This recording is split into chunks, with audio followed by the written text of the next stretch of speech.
Welcome to the Vibrant Health Podcast with your hosts, Lydia Shatney and Jessica Espinoza. Lydia is a nutritional therapist and founder of Divine Health from the Inside Out. Jessica is a real food wellness educator and founder of the website, deliciousobsessions.com. Since this is a health-related podcast, it should be noted that the hosts are not licensed medical professionals. The information and advice provided in this podcast is not intended to diagnose, treat, or prescribe for any illness or health issue and should not be construed as medical advice. And now, here are the hosts of Vibrant Health Podcast, Lydia Shatney and Jessica Espinoza.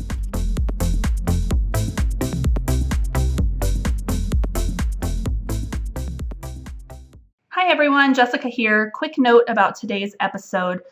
We were having some technical difficulties while we were recording, and we have some echoing that has shown up in our final recording here. So if you notice that, we are aware of it. We apologize for the annoyance of it, but the content was good and we still wanted to share it and didn't have time to re-record it. So we are working on trying to get these fixed so you'll have a better quality recording in the future. Thanks for listening. Let us know if you have any questions. Hi everyone, welcome to episode number 17 of the Vibrant Health Podcast. I am Jessica from deliciousobsessions.com and I'm here with my co-host Lydia of Divine Health from the Insideout.com.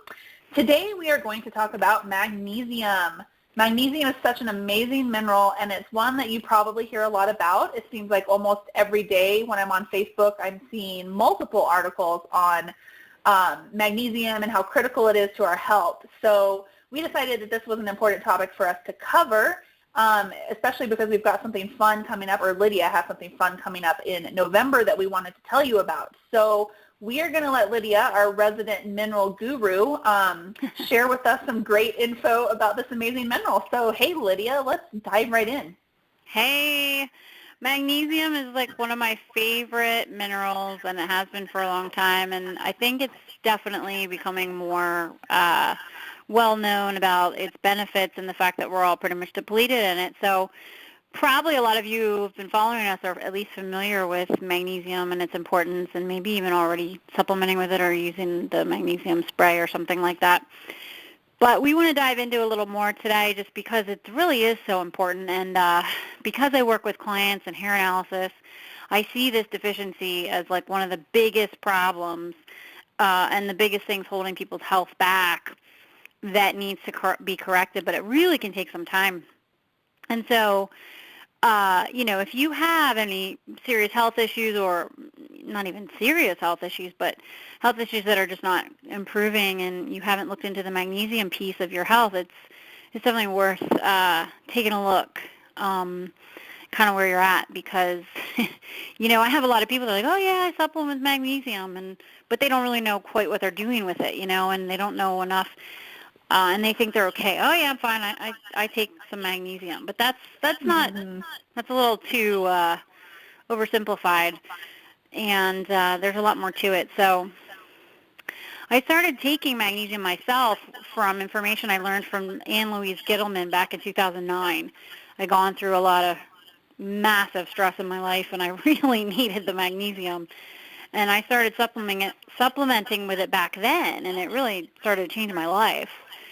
But when I got started with hair analysis and I got my first test back, my magnesium was low, very low actually. And I was like, oh my gosh, it was a little bit of a surprise, although it kind of isn't now that I know better why, that's the case. So magnesium is very difficult to rebuild, especially if you live a stressful life, which, I've been a single mom for a long time, running my own business, so I was burning through my magnesium stores like nobody's business. And if I had not been supplementing with magnesium, who knows where I'd be, Mm-hmm. So it was pretty eye-opening to me at the time. Plus my entire family was very low in magnesium, and it was playing into people's moods and a lot of things. And so I kind of kicked up my approach to magnesium a bit and started learning some things from Dr. Rick Malter, who's a retired school psychologist who teaches some information about hair analysis, as well as Morley Robbins, who has an interesting approach to magnesium as well. And both of them had severe issues with magnesium in their health as well, which led them to further explore it. So anyway, all that said, even somebody as health conscious as myself, who thought, and I was taking the right steps. There was more to do and more to know. So here I am to kind of reiterate the importance of magnesium in a different way today. And I think it might be nice to kind of hear some of the conditions associated with magnesium deficiency. Absolutely, because I think the last article I read is probably higher than this, but I think that one stated that magnesium is responsible for over like 360 chemical processes in the body. So it's probably higher than that. But yeah, it's pretty critical. So yeah, let's talk about what can manifest if you're deficient in magnesium. Sure, a lot of stuff. So there's actually levels too, and I forget where I got this information. There's a couple different places that list, the stages of magnesium deficiency, but in general, conditions associated with magnesium deficiency can be hyperactivity. So, ADHD is a big ADHD behavior. Apart from the diagnosis, let's just say the behavior is very common in kids today. So a lot of people are deficient in mag. Noise sensitivity. I had that. Interesting. I couldn't stand any noise in the morning and sudden noises, and drove me nuts. Allergies, histamine allergies, that was a big health issue of mine. Hyperthyroidism, even something like seizures and epilepsy. Renal dysfunction, parathyroid dysfunction, colitis, diverticulitis, arteriosclerosis, diabetes, alcoholism, excessive perspiration, and cardiovascular disease are some of the common conditions. Now, if you take a look at kind of like phases of magnesium deficiency, mild daily challenges would just be fatigue, constipation, dizziness, excessive menstrual pain, facial twitches, food cravings, especially sugar, caffeine, and simple carbs, headaches, even hiccups. Weird. Hyperglycemia, hypoglycemia, irritability, loss of appetite, mood swings, muscle cramps, spasms, nausea, nervousness, poor memory and concentration. Every pregnancy exacerbates your magnesium deficiency because you give a portion of your minerals to your baby. And then weakness, general weakness. So those are just mild. And then we've got, a greater challenge would be anxiety and panic attacks. Arthritis, asthma, which was the case for me, attention deficit disorder, backache, upper back, and people with excess cortisol too, cystitis, gluten sensitivity, hyperlipidemia, which is, high cholesterol and triglycerides, sinusitis, hypertension, insomnia, insulin resistance or prediabetes, migraines, multiple pregnancies, like we just said, it'll exacerbate your magnesium deficiency every time, nerve problems, obesity, osteopenia, which is the precursor to osteoporosis, PMS, poor concentration, prediabetes, insulin resistance, and TMJ disorder. Interesting. Now we get it. Now we got more. There's more. So it gets worse. So if you keep perpetuating this magnesium deficiency, you're not restoring, replacing, and you're burning and burning and burning it away, right? For whatever reason, however, there's various ways. You can then get things like arteriosclerosis, blood clots, bowel disease, mitral valve prolapse, chronic fatigue syndrome, myalgic I can never say that. Myalgic encephalomyelitis, sorry. Apologize there.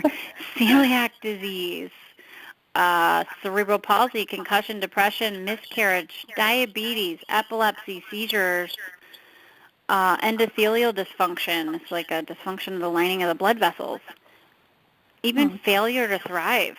Heart arrhythmias, hormonal imbalance, hyperparathyroid, hypothyroid, kidney disease, liver disease, metabolic syndrome, and then, like mitral valve prolapse, or it becomes calcified.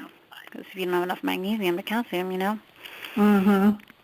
Okay, and then the worst of the problems would be alcoholism, Lou Gehrig's disease, Alzheimer's, cancer, cardiac afibrillation, congestive heart failure.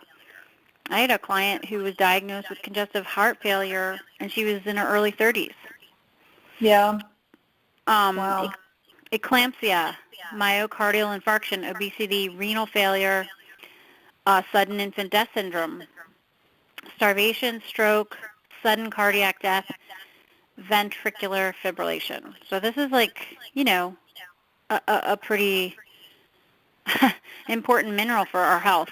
And I'm sure everyone can relate to at least one or two or three of those things in there, Yeah, some of the stuff you mentioned is pretty common nowadays. Like almost everybody alive is going to have at least something off that list, if not 2 or 3 or 4, or some people 10 things. So, yeah, it's very critical. Yeah, so really magnesium is so important, and anyone could probably take it. You do need to know some things before you just go out and just take a bunch of magnesium, right? So my two favorite ways would be, obviously the hair test is very informative. You've heard me talk about that before, and I pretty much am able to guide my clients. Every single one of them needs magnesium in some form. But to understand it even more clearly, we can do a really simple test, and your doctor can run this for you, or you can even get a simple blood test out of pocket and go to a local lab. It's called the RBC magnesium, red blood cell count of magnesium. Jessica and I both did this recently, and your optimal is between about 6.5 and 7, and when it's below 6, it's low. And guess what mine was? 5.2. I was like, no! Wow. And I'm really working on it. Right. Yep. Right. Oh, yeah, yeah. So, and just to say, stress will use up your magnesium. So, and the truth is, had I tested it a year ago, I'm sure it would have been much lower, because I've had a lot of symptoms resolve. I don't have asthma symptoms anymore. I don't have a lot of the symptoms I had that correlated with magnesium deficiency. So right. I know I'm on the right track, and I just got to be more vigilant at rebuilding that, So yeah. But you did yours too. Yeah, mine was 5.8. So it was actually, I didn't know how to read any of the results when I got them back in, but you said that was okay. There's definitely room for improvement, but it wasn't as low as we expected. So we got work to do. Yeah, but and one thing I want to point out is you have told me that you've been very good about doing both transdermal magnesium and oral magnesium. Yeah, and my oral magnesium dose is not as high as it once was, so this may be an indication that I need to boost that back up. But I have, for about the last month or so, been really good about doing about 12 to 15 sprays on my torso, my abdomen, and my legs before bed, and just letting it dry, and I, finish getting ready for bed and everything while I'm letting that soak into my skin. And I also have some magnesium lotion that I bought, and I'm trying to work on a homemade version of the lotion so that I can save a little bit of money, because I have a 6-pound tub of magnesium chloride flakes that I need to go through, so I might as well make some of my own stuff. But yeah, so for about the last 30 days, I've been really vigilant about that. So hopefully that's helping. Yeah, no, I think it is, and we'll know. We'll probably retest and see what's going on. But that really makes a difference, because we have to realize that we're not assimilating all of the magnesium we take in. We don't get every single itty-bitty bit that we consume either through food or supplement, right? So that's where the transdermal really helps to build it up, because it goes right in and it's not competing with digestion or some people have low stomach acid. They're just not pulling their minerals out, So there's a lot of things that could be making it hard to restore your magnesium levels through food and supplements. Yeah, I'm glad that you touched on that, because I recently, one of the most popular posts on my site is my homemade magnesium oil recipe, and that just posted on Facebook recently, and it always gets a really good discussion going. And there were a lot of people who were saying, I take magnesium supplements, so why would I need to do this? And I did bring up that point that almost everybody has got some sort of digestive dysfunction. So you could be taking a ton of magnesium or a ton of other supplements, but you may not be metabolizing those before they actually move through your system. So with the transdermal form, you're bypassing the digestive process and it's going straight in. So for that, it can, for people that have, really struggle with digestion and maybe are not raising their levels as quickly as possible, the transdermal could maybe be a lifesaver for them. Yeah, and there's a lot of ways to do transdermal magnesium and, make it work for you. And, truth is I do, I personally will go through seasons where if I get real busy, something's going to go by the wayside. So that's what happened for me recently. I'm like, oh, yeah, I got to put my spray on or whatever it is. But, you can do this magnesium oil spray. You can do magnesium lotion. You could do chloride flakes in a bath. You could do a foot bath. There's plenty of ways and to get it in and make it work for you. Some people are more sensitive than others to the spray on their skin, and that's why maybe a lotion where it's a little more diluted will work better for them for a time. Epsom salt baths are great, but they're not as good of a way to rebuild your tissue stores because they're more for detox purposes. We're looking at magnesium sulfate, so it has an effect on detox more than it will on rebuilding your tissue store. So that's one method that people are probably more familiar with and may have already been using, but it's not going to be enough to really bring up those tissue stores alone. Yeah, you want to make sure you're looking for magnesium chloride, not magnesium sulfate like the Epsom salts. The Epsom salts, it's excreted. What is soaked into your body is excreted really, really fast by the kidneys, so it doesn't even have time to really store. But the mag chloride does help build up the stores. So yeah, make sure you're getting the right form. If you want to use the transdermal, you want to look for the chloride flakes. Yep. Yeah, and so because this is so important and because there's so many people out there that just they're not ready to dive into a hair test or, maybe they want to do some testing but they're not quite there, but they want to do something.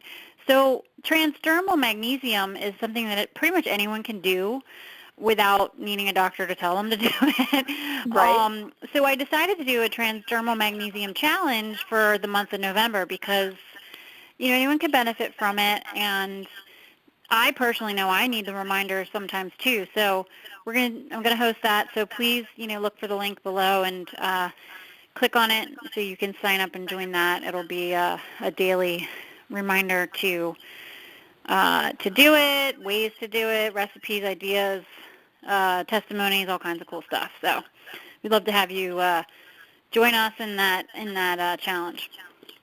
Yeah, I'm super excited about that because I'm using the mag spray at night, but I want to try to implement doing foot soaks like 2 to 3 times a week. I feel like I love doing the foot soaks. I use the mag chloride flakes in some warm water, and I put some lavender essential oil in there, and it's so relaxing.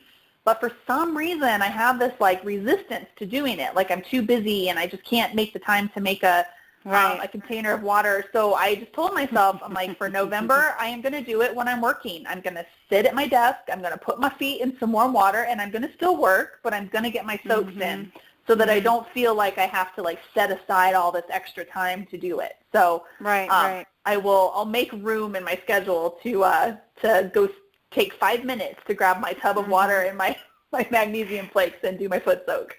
Seriously. Yeah, it is. And it's like you get too busy, but that's a total sign right there. You need your magnesium. The more you're busy and stressed, the more you're going to burn it up, right? Yeah. So, yeah, we're excited about that challenge, so please feel free to join that. And even if you haven't tested, 1 month of transdermal magnesium is probably safe to do. Although I will say, if you can, getting the testing done in some way would be ideal. So you have a marker and you kind of know what you're working on and where you're working towards. So, and that information will be included in the challenge for you, okay? So join anyway, regardless of whether or not you're going to test right away or not, and you'll get some good information. Yeah, and the RBC test was really affordable. I was surprised at how cheap it was. I can't remember now off the top of my head. It was like $40 or $50. It's like $50, yeah. Okay. And you don't need anybody to interpret it for you. You just need to know it's optimal. You want to be around 6.5 if you can, up to 7. Below 6 is low. Mm-hmm. I had two people this week, told me theirs was 1.8. Wow. These people do not feel good. They do not feel good at all. Wow. Well, so hopefully they'll partake in the challenge too. And yeah, well, that's what I told them. I said, your mission is to use your transdermal mag like your life depends on it, because it's very important. So absolutely. So another thing I really want to talk about real quick before we wrap up is food sources of magnesium. Our soil has been depleted for a long time, folks. Okay, so we don't have mineral-rich soil. Period. End of discussion. Right? We have to work a lot harder to get our minerals from our food, but there are some really great foods to look at in terms of magnesium content. This is why I'm not a big fan of food restrictive, like cutting out all these different food groups, because we have to think about, some of the sources we're cutting out might have minerals we need, right? So if you can eat more variety, you're going to find more ways to get some good magnesium in. So I have a list I'm going to kind of go through, and you'll see how hard it is to get enough magnesium per day. You ready? And this is if you're pulling it from your food and digesting it, and you kind of want. I should have told you what the RDA of magnesium is, but I almost don't think it's valid, quite frankly. Yeah, it's really low.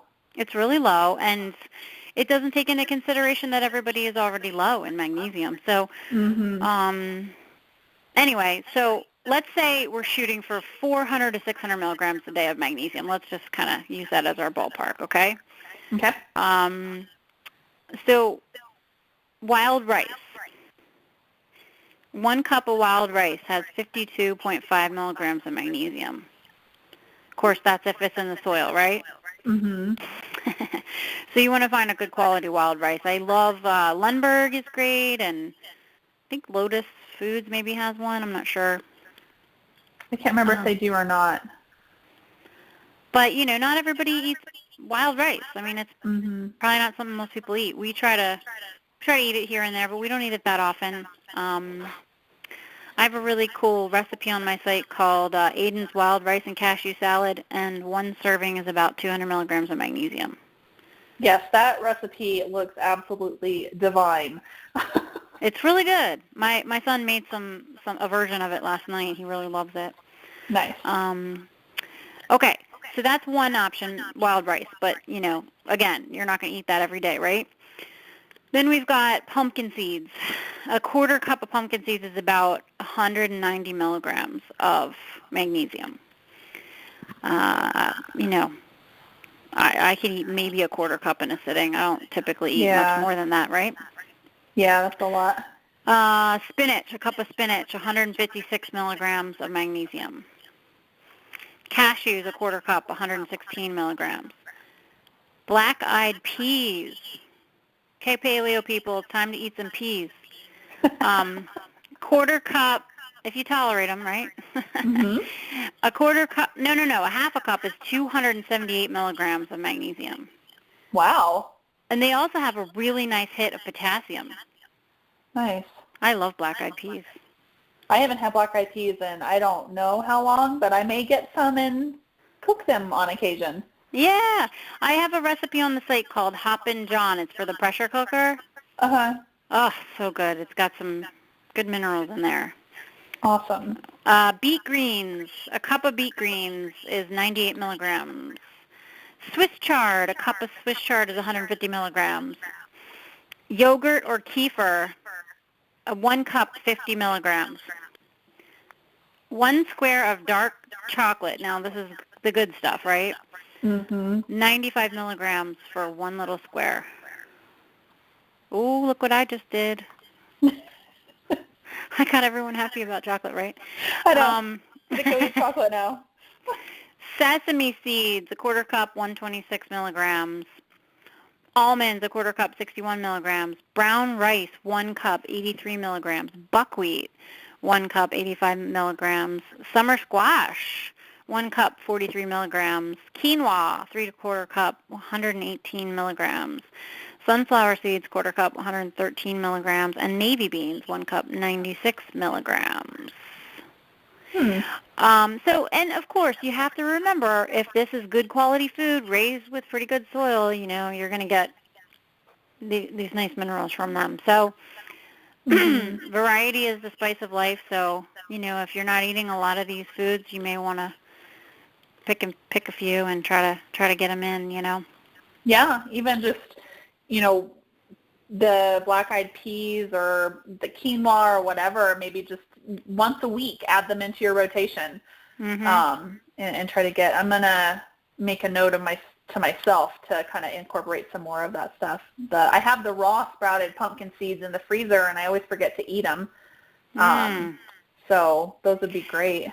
Yeah, so I have, so what if we had a cool recipe with, which I do, I just haven't posted it, salted chocolate pumpkin seed bark. Oh, yes. I mean, that's nice, nice Good little minerals from the salt and minerals from the chocolate and the seeds. I think people would love that. Yeah, and I don't feel like there's anything wrong with that if you tolerate it, and nobody's going to say, I don't sit down and eat this ginormous amount because it's really rich and it's nice. It's a nice snack and treat, and hey, it's got minerals. So yeah, you could even use that recipe and probably make them in the little silicone molds or like an ice cube tray, and then you just have one piece, so you have your little individual serving. I find for some reason I can make the bark and stuff like that, and if I make it in bark format where it's just broken up chunks, I feel like I eat more of that than if I have them actually individually portioned into I have the round ones that I make for like peanut butter cups and stuff like that for the husband. Okay. So if I just make that, then I feel like I don't know, it must be a psychological thing, but yeah, it's enough for me to feel like I'm having a treat and something delectable, but not enough where I'm sitting down and eating the entire pan of bark. Right. Well, and then, so Awesome. yeah, so I have a couple recipes on my site. I'll throw the links in. I have a buckwheat cereal recipe that we do sometimes. So sometimes people forget about these pseudo grains. Buckwheat and wild rice and some quinoa and brown rice and things. So if your digestion is getting stronger and you can tolerate these foods and they're not a problem for you, by all means try to get them in there and get that variety in. Magnesium needs cofactors. We're going to talk about that in the challenge. So, I'd love to have you join. I mean, we need B6 to help the magnesium get inside the cell, and there's other minerals like boron. We need the boron to help the magnesium stay in the cell. Different things like that. So, there's going to be some good information you can learn from this challenge in addition to trying to, feel better and get some magnesium built up in your body. Yeah, I'm excited. That's awesome. Yeah, me too. Cool. Well, I think we were going to make this one a short and sweet episode this week, and we're probably going to do some more podcasts on magnesium in the future, maybe getting into some more of the nitty-gritty and stuff, but we wanted to kind of give you a quick overview about magnesium and why it's so important and how you can start trying to get more into your diet, and then let you know also about November's magnesium challenge. So hopefully you guys will come and join us. Well, I say us, but I'm going to be participating. Lydia's the one running it. I'm not taking credit for that idea. But hopefully you'll come join all of us over in the Facebook group, and I think it'll be a lot of fun. So anyways.